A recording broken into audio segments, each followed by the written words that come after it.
Hola, buenos dias. I'm Jamie Jones, and I am a very grateful member of this congregation. I am happy to welcome you to the Unitarian Universalist Church of Fresno, California. There is still time for our virtual watchers to go ahead and invite a friend either on Facebook or YouTube, because we are live streaming right now. Okay, so welcome to everyone on our virtual campus, and welcome to everyone on our Alluvial Avenue campus. And also welcome to those that will be watching later on Facebook or YouTube. I'm gonna wave. We are one congregation in many places. Our monthly worship theme for February is the path of love. As Mother Teresa once said, if you judge people, you have no time to love them. We acknowledge that our Alluvial Avenue Church campus sits within the traditional homelands of the Yokuts people, who are the past, present, and future stewards of this land. As Unitarian Universalists, we welcome you no matter your race, culture, age, spiritual background, or religious beliefs. You are welcome no matter your disabilities, the amount of money in your bank account, your level of education, or your neurodiversity. You are welcome if you're a lesbian, gay, trans, bi, non-binary, or gender fluid. You are welcome with or without documentation. All are welcome here. Todos son bienvenidos aquí. Let's see. Now, I didn't want to skip to the end, I'm sorry. If you're on our virtual campus and want to share a joy, sorrow, concern, or gratitude, go ahead and type that into the chat box with your name so we can get that later in the service and share that. You can also text us at 559-209-4977. Again, that's 559-209-4977. And remember, give us your name. Last but not least, we have a special welcome. Some of you may already know, but for the first time since March of 2020, we have live on our Alluvial Avenue campus, Donna and Sam Zutler.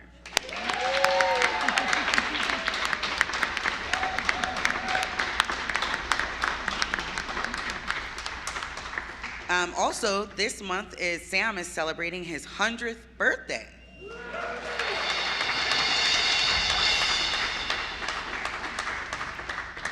And we will hear from Sam in just a few minutes. Now, I'd like to do something different as we greet each other. When we greet each other today, maybe ask the question, propose the question, what was your favorite subject in school? And you can type that into the chat box as well, or think about it later when you're watching the service. Greet everyone.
They are rambunctious here on Alluvial Ave campus.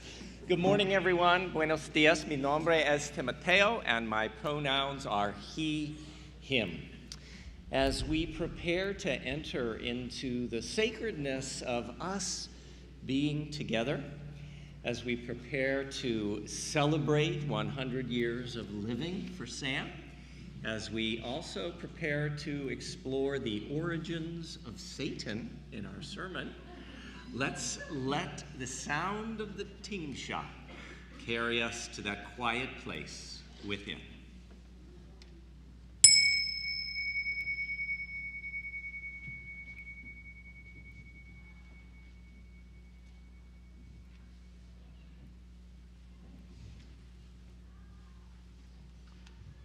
What? What?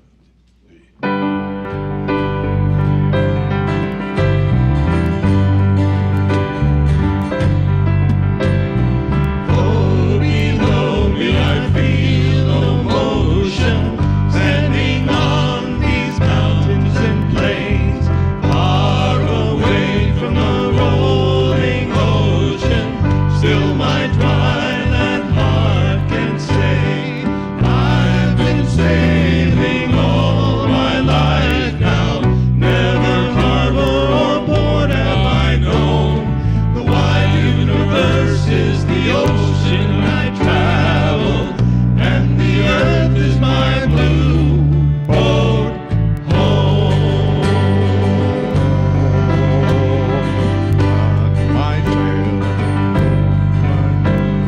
sun, my sail, and moon, my rudder, and as I ply the starry sea, leaning over the edge in wonder, casting questions into the deep, drifting here with my ship's companions, all we kindred pilgrim souls, making our way by the light of the heavens in a beautiful blue boat home.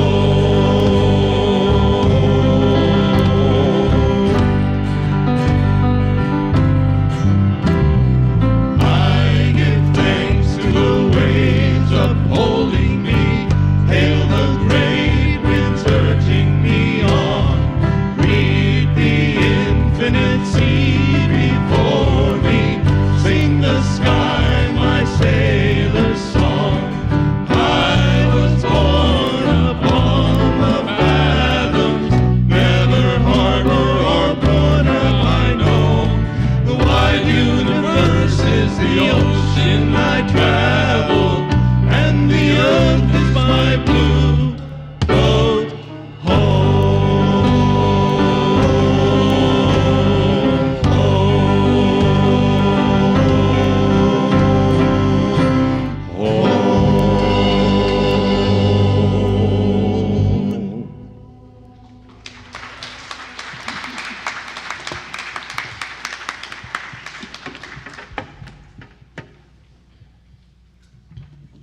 Good morning. Buenos dias. I am Sam Zutler, and I appreciate being a member of our worship arts team. Also, I'm so honored to be identified as the oldest living active member of this church. Now, if you have a candle or a chalice with you on our virtual campus, bring it close because we'll light it in a moment. I am lighting the chalice this morning with gratitude for the wonder of a well-lived life of 100 years. Think about that. I'm so happy to be here this morning among my family and my friends in person for the first time in 3 years. I'm grateful for my good health, my DNA, and longevity. I'm grateful for the love of my good wife and of my family. I'm grateful for my good friends who have supported me through difficult times. I'm grateful for a career of 35 years, supported me and my family and provided me with opportunities to work hard, travel the world, and learn about other cultures. I'm grateful for the fact that I've been a Unitarian for 65 years, and 50 of those years right here in Fresno. Grateful to have found a place to practice my 8 religious principles, among other kind and loving folks. I'm grateful to say that my mind still works, and I can actually name all the Unitarian ministers who have served here, but I won't. And now I want to take a moment to say to Tim, my dear Tim, just how much you are appreciated. I'm grateful for your time, your service, and your advice, and your friendship. Thank you for all you've done for me and for all the rest of this congregation. So in 100 years, I realize I have been very lucky. I have been blessed. I've had good karma, and it's been a wonderful life. And for all of this, I am so grateful. And so finally, as I hold you in love, please light your chalice or candle at home. And Tim, on my behalf, would you light the chalice on our Alluvial Ave campus? For you, Sam. And so, dear friends, in the warmth of these flames, let us rise in body and in spirit and join in singing our song of praise. Please rise. 1, 2, 3, 1, 2.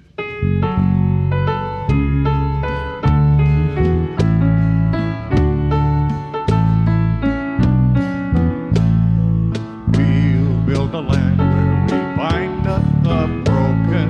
We'll build a land where the captives go free, where the oil of gladness dissolves all mourning. Oh, we'll build a promised land that can be.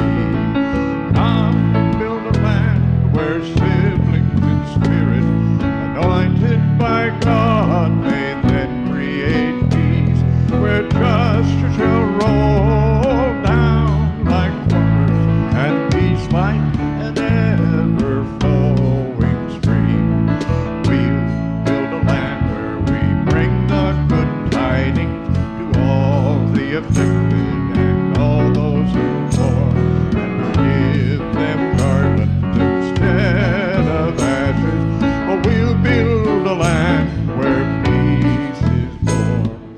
Come, build a land where siblings in spirit, anointed by God, may then create peace, where justice shall roll down like waters, and peace like an ever-flowing stream. We'll build a land that will cut ancient cities, raising up devastations of old, restoring ruins of generations. We'll build a land of people so bold. Come, build a land where siblings in spirit, anointed by God, may then create peace, where justice shall roll down like waters, and peace like an ever-flowing stream. Come, build a land where the siblings run from spirits once faiths and once where justice shall roll We advance the slide there, Ian. down like waters, and peace like an ever-flowing stream. We'll build a land where siblings in spirit, anointed by love, may then create peace, where justice shall roll down like waters, and peace like an ever-flowing stream. I invite us to remain standing as we say together the words of this church's mission statement. La misión de la Iglesia Unitaria Universalista de Fresno es amar inclusivamente, crecer espiritualmente, servir con gratitud y trabajar por la justicia. The mission of the Unitarian Universalist Church of Fresno is to love inclusively, grow spiritually, serve gratefully, and work for justice. Please be seated. This past May, our congregation unanimously voted to add an 8th principle to our Unitarian Universalist faith. This is one challenging us to confront the reality of white supremacy culture and other oppressions, both within ourselves and within our congregation at large. Guiding us in this process is our Mosaic Makers team, and they are inviting us as members of this congregation to read and reflect on the article White Supremacy Culture by Tima Ukun. A link to the article is being put right now into our chat box on our virtual campus, and there are copies of the article as well as this link at the adult learning table out in the breezeway. Here is church member Lynette Bassman, and she is sharing intimately regarding the importance of continuing to work to dismantle systems of oppression, and she's honest inside herself. I try to do the right thing whenever I can. At work, I give my best effort. I pay my bills on time, I drive the speed limit, I vote. I try to be kind and fair to everybody. Notice I said I try.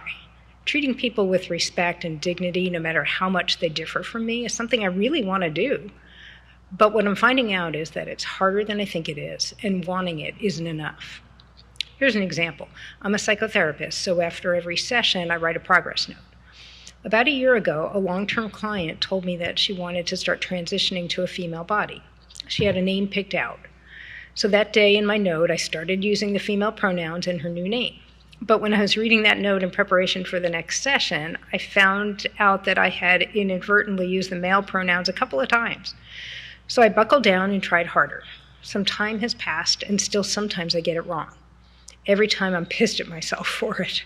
I'm a bit of a perfectionist. Not that I do everything perfectly, but I get mad at myself when I don't. I feel a conflict between how I want to think about myself and my action. I struggle to integrate these two ideas about myself. About 5 years ago, I made a New Year's resolution to improve my posture. But it's been hard, and I'm still working on it. I thought it would have become automatic by now. I guess that's what I'm going to have to do about not being a white supremacist, and in everything else that I am, supremacist. Keep working on it, and remember that I'm still a good person, even if I mess up sometimes.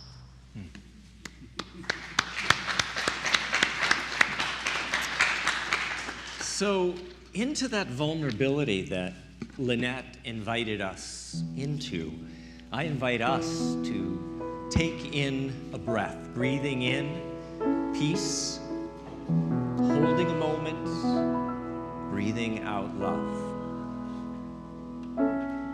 Let's do that again. Just a nice deep breath in, breathing in peace. We hold a moment, we breathe out love. One more time together. We breathe in peace. We hold a moment. We breathe out love. As we continue breathing together in this space that we make sacred by the intention of being together and honoring our beautiful human hearts.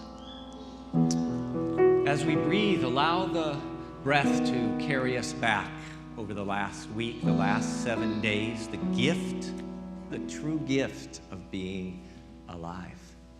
And a question. In the past week, how were you part of the world's love and not its hate?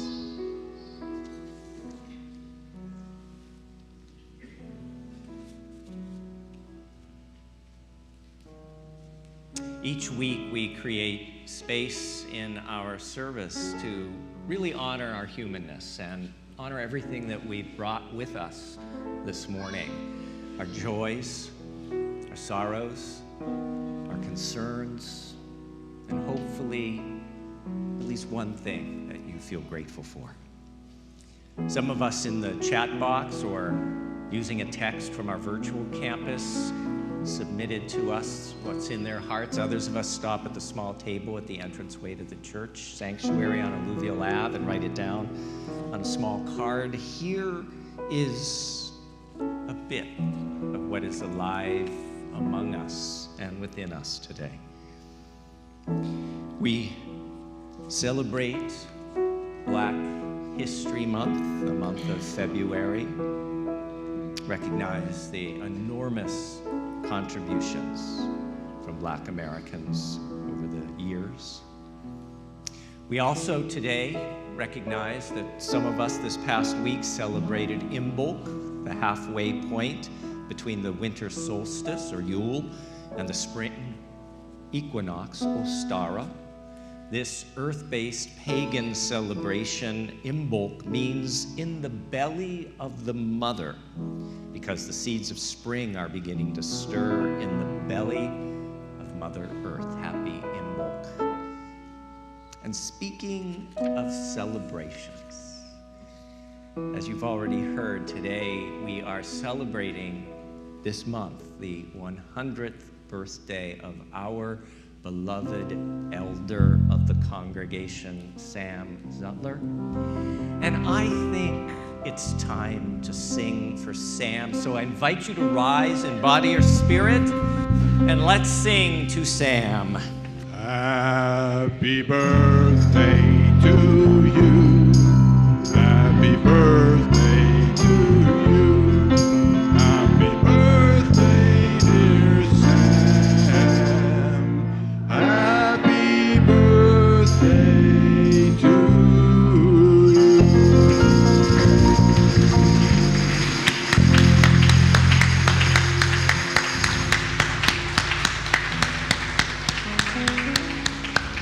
Please be seated.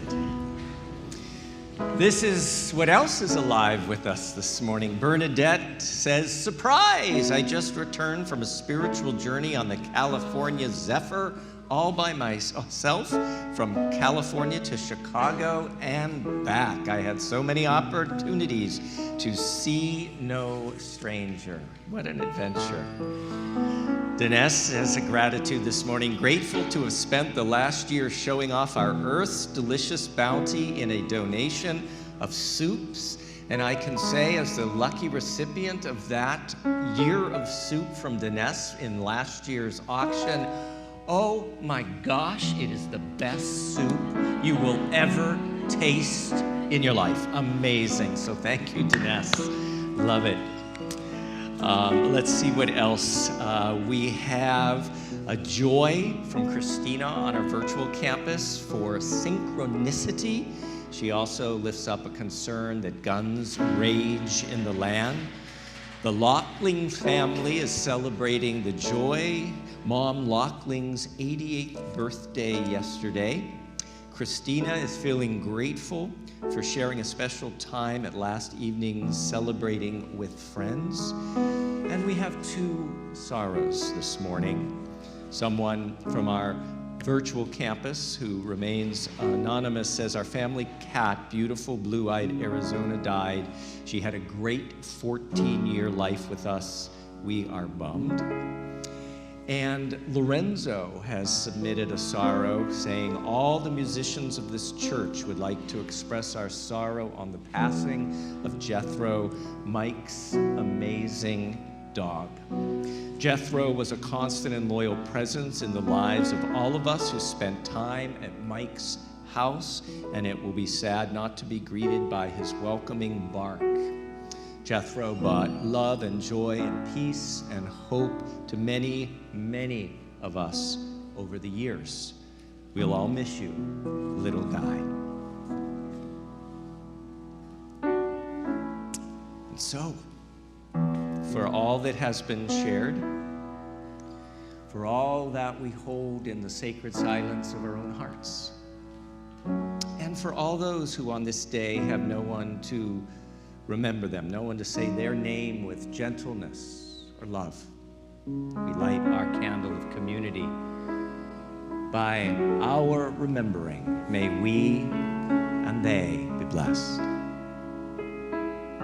We light a second candle, which will now burn throughout the service for the 6.9 million citizens of this planet who have lost their lives in the pandemic that continues.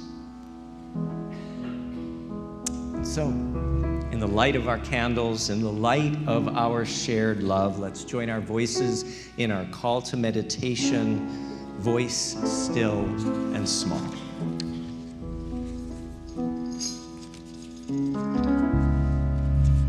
Voice still and small, deep inside all, I hear you call, singing.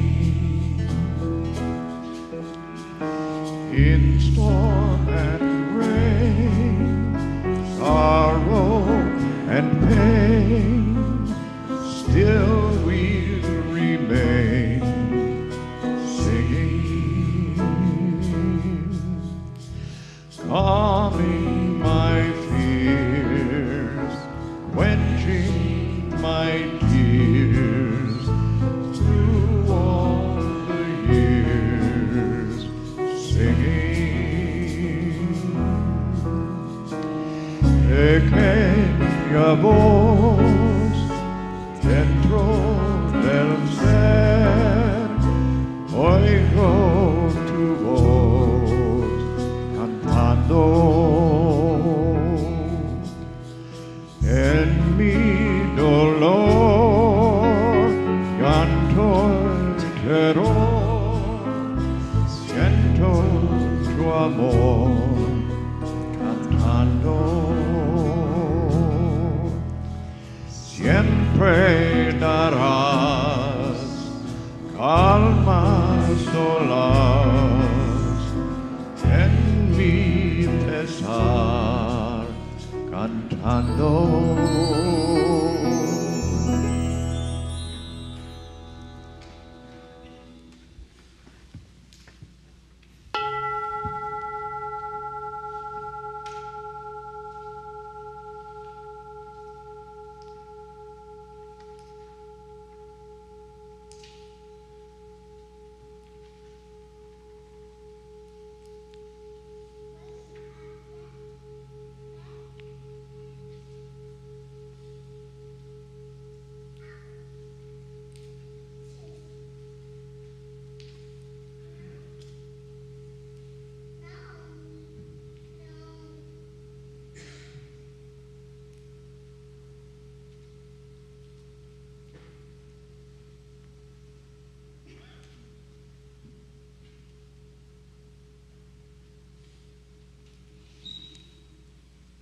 Our words of prayer or reflection come from the Reverend Dr. Hope Johnson.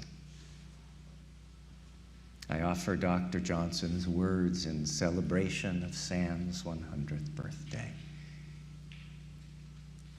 Let us pray. Keep your dreams alive. Listen. Light the way. Lend a hand. Make decisions. Commit. Take risks. Fail forward. Build community. Nurture meaningful relationships. Be real. Give thanks. Gracias. Invest in someone or something that you believe in. Live, love, dream. Dream big. Be transformed. Change the world. Lead. And keep your dreams alive. May it be so. Blessed be. Amen.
Good morning.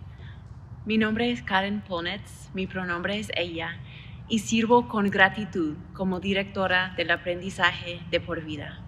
My name is Karen Polnitz, my pronouns are she, her, hers, and I serve gratefully as Director of Lifelong Learning. Our reading today is entitled Belonging by Rosemary Watola Trommer. And if it's true we are alone together, the way blades of grass are alone but exist as a field.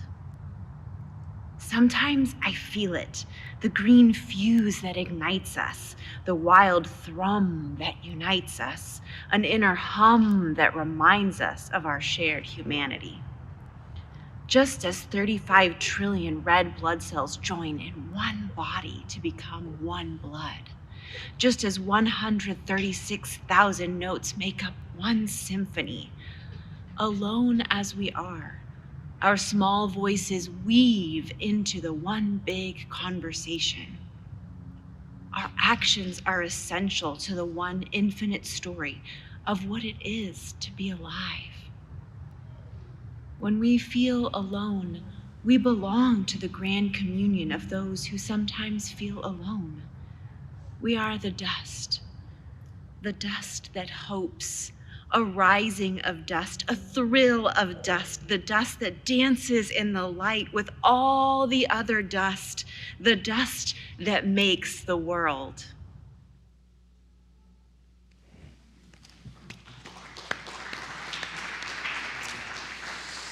I invite us to rise in body or spirit to sing a hymn about being together as one. Gather the Spirit.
Why don't we just appreciate Stolen Thunder again?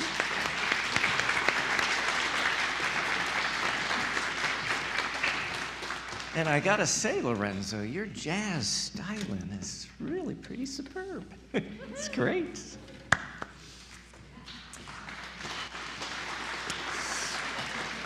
So before I begin the sermon, a little disclaimer. This sermon will gradually evolve into a critique of some forms of evangelical Christianity, and especially white Christian nationalism. I want to be clear that it is not a critique of Christianity as a whole. And I have deep, deep respect for the Christian tradition and have many, many friends who consider themselves liberal Christians, not conservative Christians. And knowing that we do have guests with us today celebrating Sam's birthday, and not knowing necessarily the affiliations of some of these folks, just a warning, if you skew conservative politically, I am probably going to make you a little uncomfortable, maybe a lot uncomfortable, and just be forewarned, I do it with love.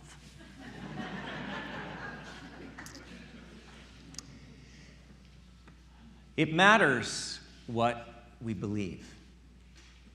It matters what we believe because beliefs shape the reality we try to create in the world. Some beliefs sew together the ripped but always healing fabric of our lives. Some beliefs sow the seeds of separation and fear. I was confronted with one of those beliefs of division and separation and fear on my first day in Fresno. It was August 2015. I had just driven cross-country from Boston, eagerly anticipating the start of my ministry here at the Unitarian Universalist Church of Fresno. It was late afternoon. I had passed the sign announcing Fresno city limits, turned off the 99, and drove up Herndon Avenue past Marks, Palm, Blackstone, towards what I thought was going to be my new neighborhood near Herndon and Cedar. I pulled into the driveway of the house I had rented long distance and sight unseen. As I opened my car door, I was struck by the sense that something was not right. I could hear a sound that I shouldn't be hearing. I opened the gate to the backyard and cautiously walked in, down the sidewalk, and then turned the corner. There was a torrent of water gushing out the back wall of the house. It turns out that the bathroom pipes had burst sometime during my journey cross country, and the entire house was flooded, sopping wet. There was a quick call and conversation with the landlord, and then I was in my car heading back down Herndon Ave to Blackstone to find a cheap room for the night. Not knowing then, you probably shouldn't look for cheap rooms at a hotel on Blackstone. Yep. I pulled into a rather sketchy motel. I parked and I walked into the lobby. As I checked in, I told the young clerk behind the front desk my tale of the busted bathroom pipe and my tale of watery woe. The desk clerk looked at me with uneasy eyes, then said, "Satan is at work in the world. He gets to you when you least expect it. First, he ruins your house, and then he steals your soul." Woo!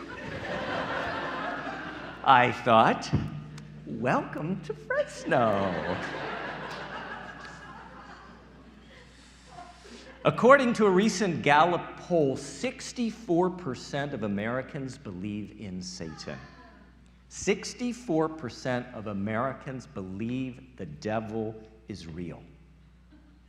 Interesting enough, Americans are almost 3 times as likely to believe in the devil as in evolution.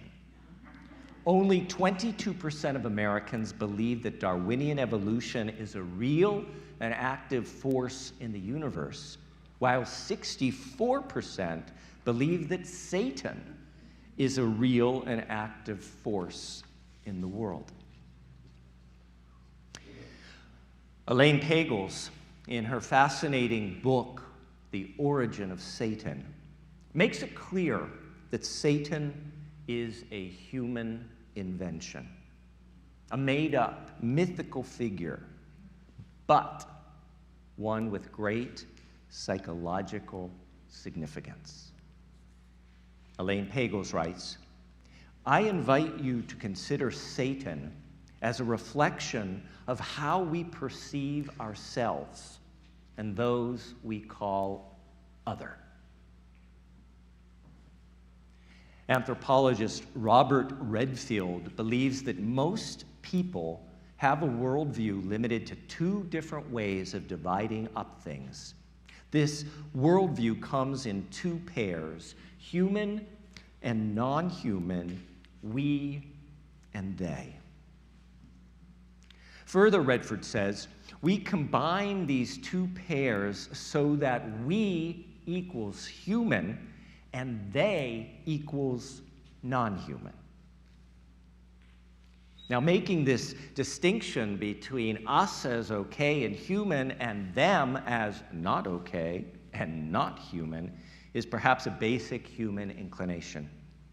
The earliest known writings of the human race, those coming out of Sumeria and other ancient cities in the Middle East, already make that division, claiming dignity and worth for some kinds of people and cutting off other certain kinds of people.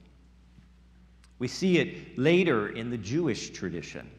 When the Jewish God calls Moses out of the desert to lead the chosen people, the Israelites, God is, if you think about it, calling a lot of other people the not-so-chosen people.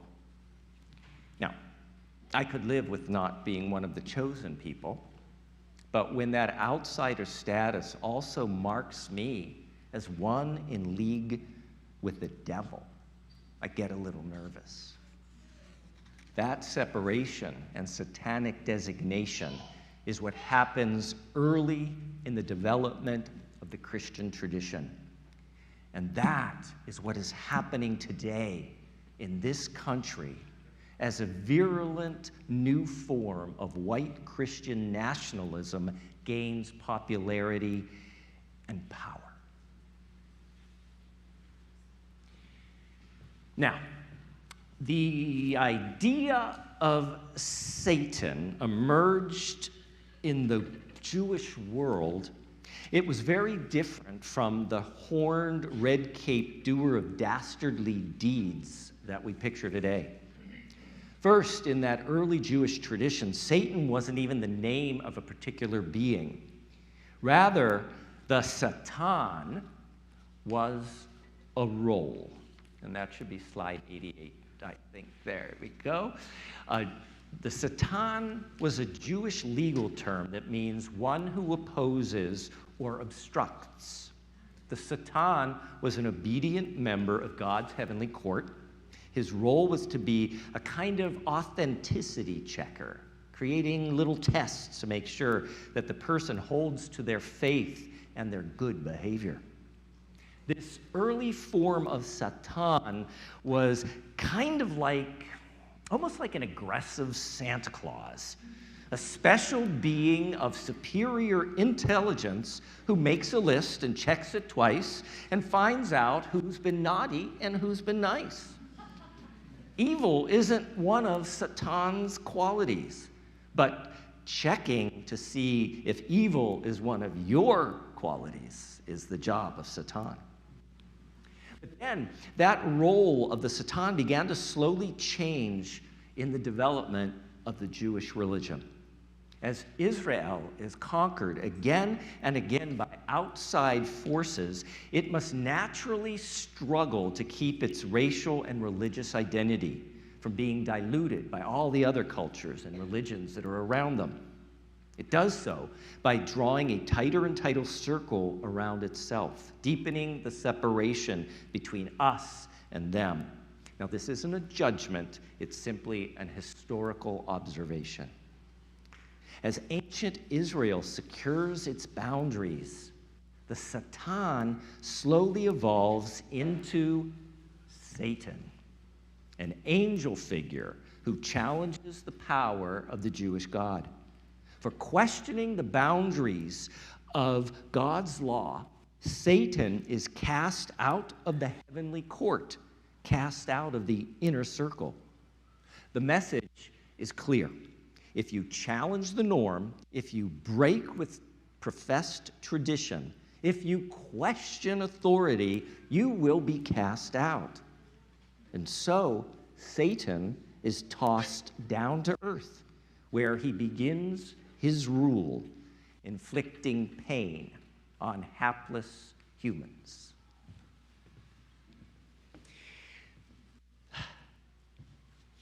But this evolution of Satan on earth now is very different from the Satan in today's evangelical Christianity.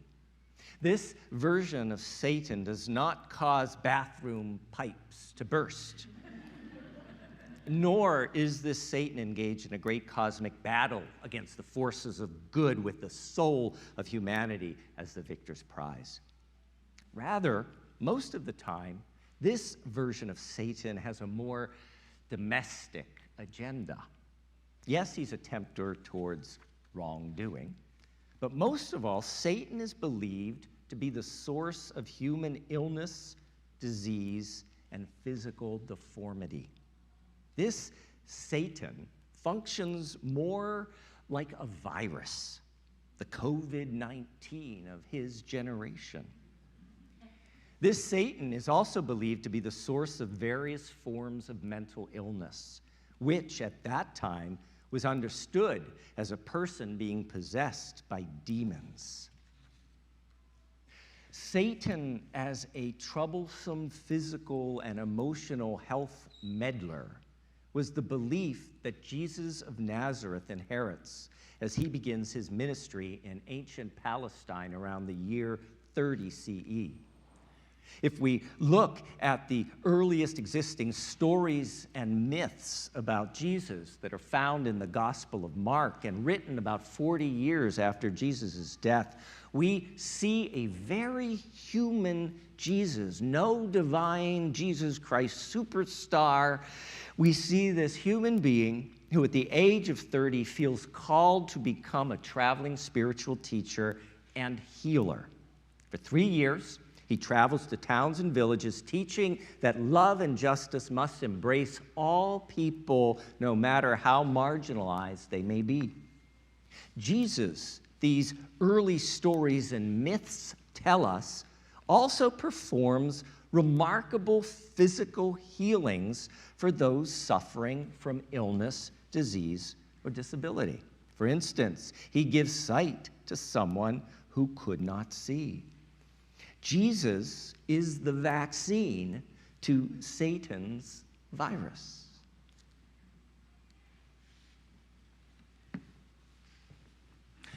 But something happens. Something happens in this healthcare struggle between Jesus and Satan. Some early Christians distort this struggle between Jesus and Satan and turn it into a struggle between Jesus and anyone who doesn't follow him. The early Christians literally create a battle between Jesus and the Jews, who they gradually equate as being in league with Satan. As we've already said, the early story of Jesus in the Gospel of Mark, Jesus challenges the power of Satan that are impacting the health and the well-being of his fellow Jews. Jesus' mission is making life better for them. 20 years later, another version of the Jesus myth is written, the Gospel of Matthew. It names Jews as connected to Satan's power, calling them sons of hell. It gets worse. Another version of the Jesus story is written some years later, and this Gospel of John now has Satan embodied in the Jews themselves. You are the father, you are of your father, the devil, and you want to accomplish your father's desires, says Jesus in that version. In the early story of Jesus, the Romans crucify him as an insurrectionist. In the later versions, the Romans are seen handing Jesus over to the Jews. It's now the Jews that crucify Jesus, which was not at all what happened. This mirrors, though, the experience of Jesus' followers in the years after his death. They begin as devout Jews and want to remain Jewish, but they are slowly expelled by the Jewish community for their radical Jesus beliefs. So these castaways define themselves not as Jews, but as something entirely different. And in claiming this new identity, they begin to demonize the people they see as rejecting their version of the truth. It's not enough that they have differences, they turn them into satanic enemies. This is just the beginning of a long and bloody history of conservative Christianity naming the other, those seen as other, different, as satanic. In Jesus' time, Satan was the cause of blindness and leprosy. For today's white Christian nationalism, Satan has become the cause of all kinds of societal evil that threatens the very existence of a desired, racially whitewashed Christian nation.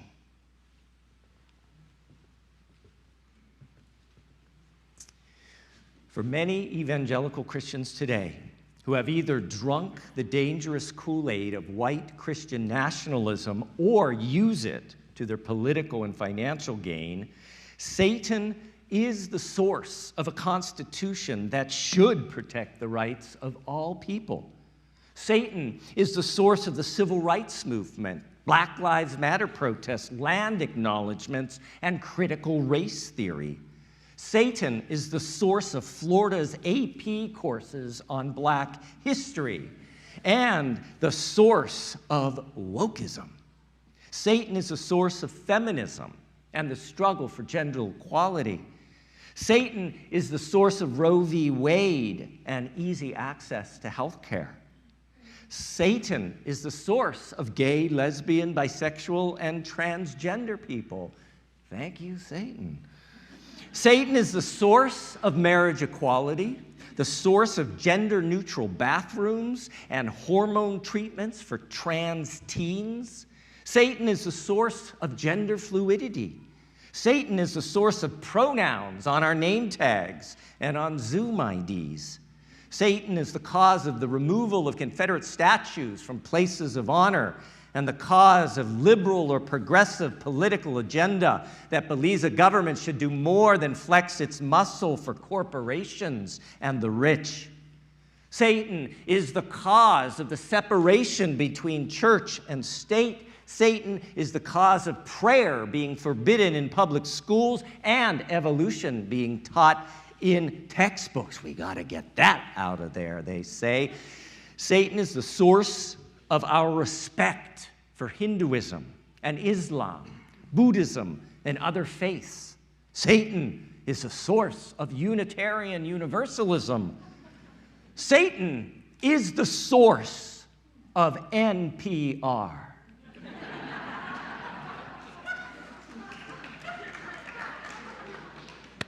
For many evangelical Christians and white Christian nationalists, it's not enough to have differences of opinion with people. They turn those who do not share their worldview into satanic enemies, echoing the words from the Gospel of John saying, "You are of the devil, and you want to accomplish the devil's desires." What they're saying is we want to accomplish the devil's desires.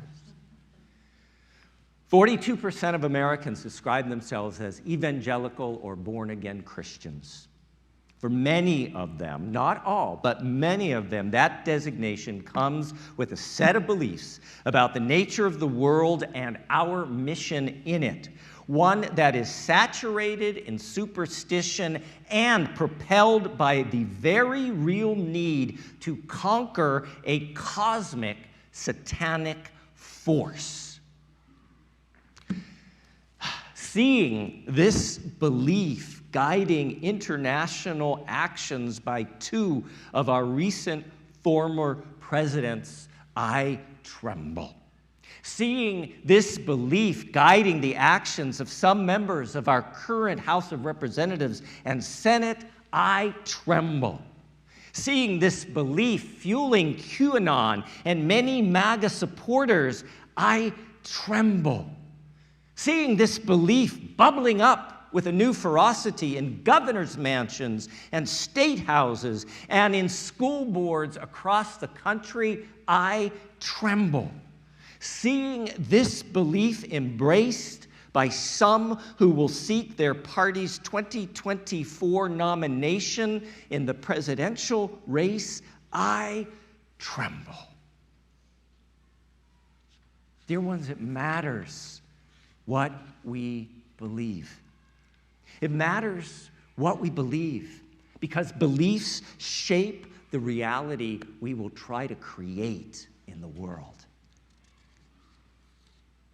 Our Unitarian Universalist faith, which works hard to welcome questions and doubts and uncertainties, our Unitarian Universalist faith, which acknowledges that belief is deeply personal and should transform over time, our Unitarian Universalist faith, which attempts to build bridges between people, our Unitarian Universalist faith, which acknowledges that the mysteries of life cannot be reduced and contained in a single creed, our Unitarian Universalist faith, which celebrates the interdependent web of life of which we are a part, our Unitarian Universalist faith cannot be silent and inactive in the face of a conservative agenda that is damaging our country right before our eyes.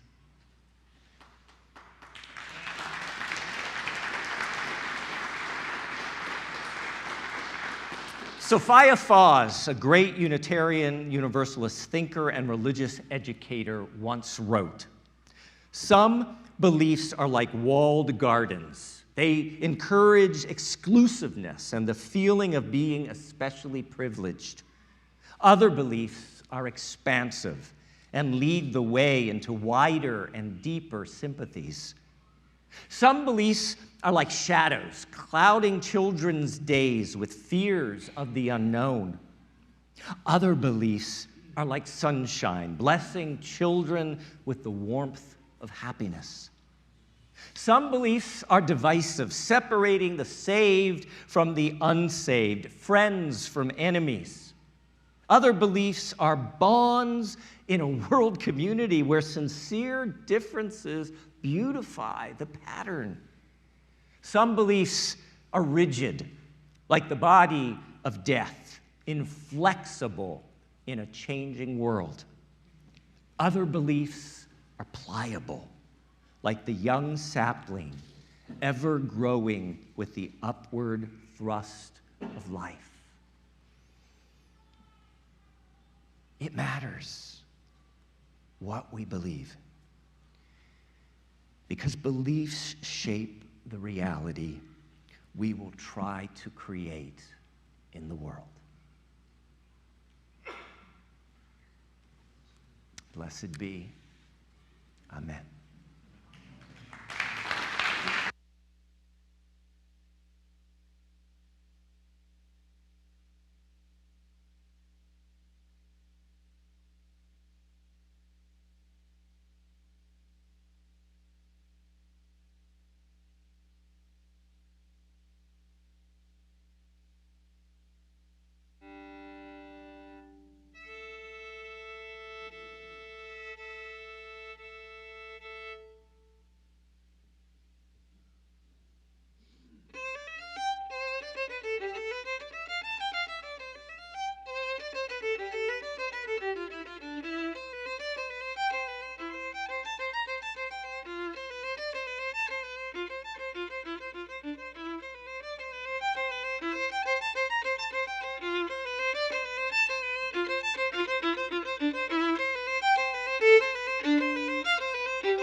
Asher, come on back up. Yep, come on back up.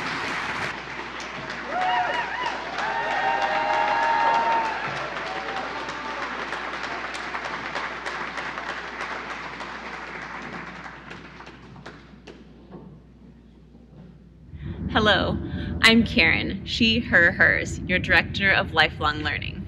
Hola, soy Karen, ella, su directora del aprendizaje de por vida. Each week, we invite each other to help support the work of our one congregation in many places by making a financial contribution. We depend on our shared financial support to make real our shared values and vision. Your gift is also an investment in the next generation of Unitarian Universalists. Let me tell you a little bit about what happens each Sunday here on our Alluvial Avenue campus in our children's religious explorations. Each week, the children who gather on this property discover, dream, and explore new ways of building beloved community. From the loving curiosity they exhibit in listening to one another share about a rose and a thorn from their week, to the inner balance they find in practicing centering, grounding meditations, to the joy they exude during time well spent engaging in the fine art of play. They are building the world we dream about. They are learning the stories of our past, stories of perseverance in the face of injustice, stories of more love somewhere. They are asking questions and they are forming new understandings of how we can interact with others in more caring, supportive ways. It is often the spirit of hope and presence that I see displayed in their interactions that inspire me to continue my own journey of love, justice, and spiritual exploration. I am so grateful for their inspiration and for this community and the space that we have to nurture and nourish our children. In this spirit, please join me in our words of offering. If not us, then who? If not open hearts, then what? If not now, then when? If not here, then where? If not generously, then how? If not us, then who? Here's a slide showing the different ways you can share. We also have baskets at the side doors for those who exit the Alluvial Avenue Sanctuary. No matter which campus you are on, you are invited to use your smartphone and make a contribution through Cash App at $UU Fresno. That's $UU Fresno.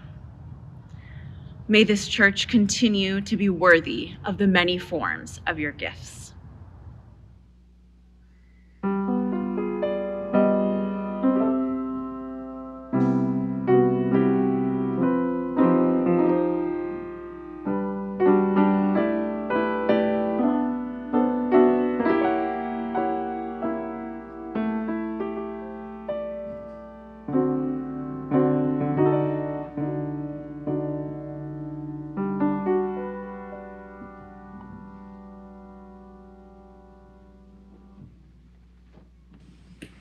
Hello again.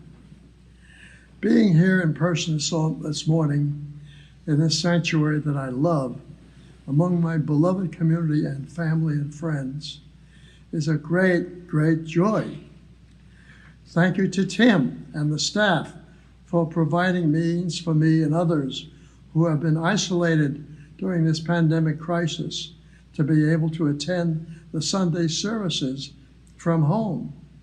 And thank you again to Tim for inviting me to participate as a member of the worship arts team.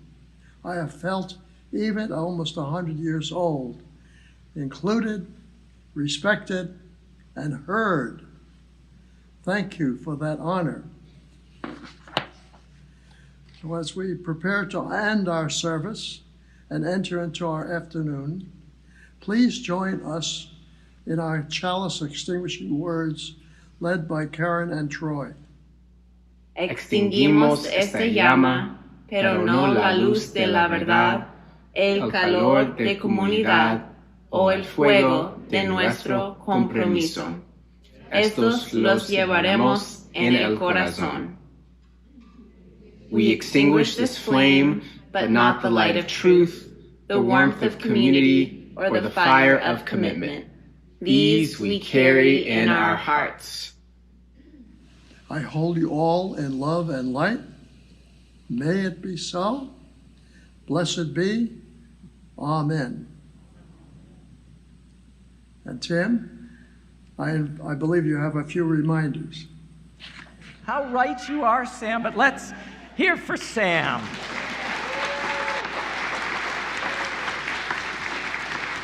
So, just a few quick reminders before we continue this celebration of this fine gentleman. Patty Bennett is making her way towards our Alluvial Avenue chancel. Patty is our coordinator of community life. If you are new or newish to this congregation and you'd like to learn more about it, or you just want to know how can you move so you feel like this is a place you not visit but belong, Patty is your go-to person. She has all the answers to the questions of life, all of them.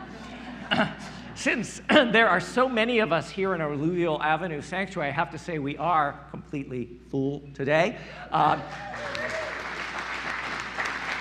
We're going to allow our socially distanced folks to exit first through these side doors, and we invite everyone else to exit as well in time for our celebratory coffee hour. There will be a welcome table with outside as well, where you can meet a member of our Board of Trustees and ask any questions you might have. Just in case Patty doesn't have all the answers, the board member will, I guarantee it.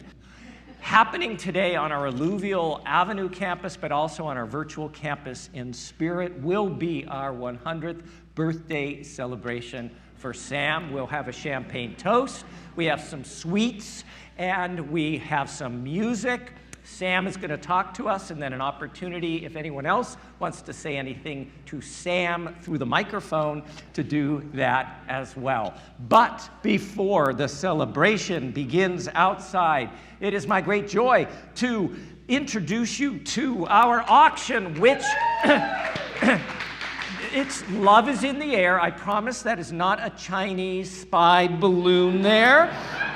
And kicks off at 1 o'clock, but I do hear that Valerie and Shelley, the great co-chairs, are going to be watching to see if you bid often and bid high. Here's Shelley and Valerie. Hello, I'm Valerie. And I'm Shelley. And we're the co-chairs of this year's auction. First of all, thank you so much for your generosity. But most importantly today is the kickoff for the auction. So at 1 o'clock today, log on and start bidding. We have 140 items plus 10 yummy desserts. So it's important that you go all the way to the end. Because at the end, we have some great items like a sunset canoe trip down the San Joaquin River, UU happy hour, a friend with a truck, music lessons. Remember, bid high and bid often. The auction doesn't close till next Sunday, February 12th at 4 o'clock, but some items go really fast. Especially the parties. So remember, love is in the air.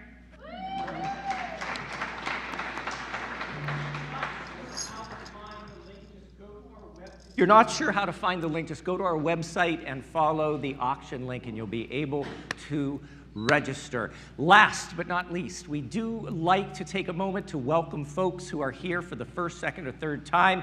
We do this not to make you feel embarrassed, but we genuinely are glad on this Sunday you are with us. So if this is your first, second, or third time, Sam, you can't stand because you've been coming for 50 years. Here on the campus or in our alluvial campus or in our virtual campus, we invite you to rise for just a moment. We won't leave you standing alone for long. Welcome, welcome, welcome, welcome, welcome, welcome, welcome. I invite the rest of the congregation to rise with them. If you came in a pod, please join hands for our benediction and then our sung benediction. If you came on your own, just put your hands over your heart. Our closing words are these. Go now in peace. May you leave this place knowing you are good and knowing you are loved. Take your love, share it with the world, stay safe until we meet again, and may the longtime sun shine upon you, all love surround you, and that pure light that is within you guide your way on. Blessed be. Amen. Let's sing. 2, 3, 4.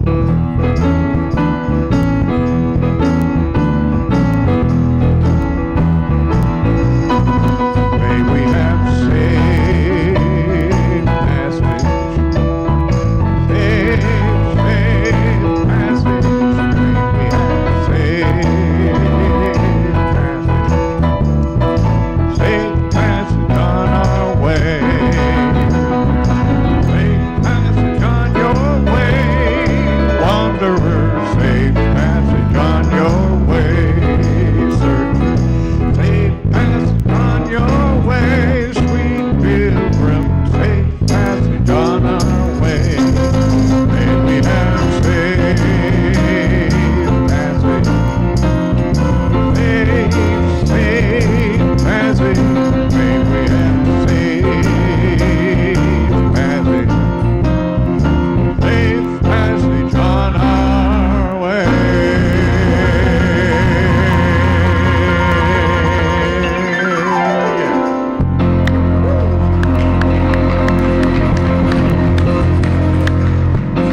Shalom and assalamu alaikum.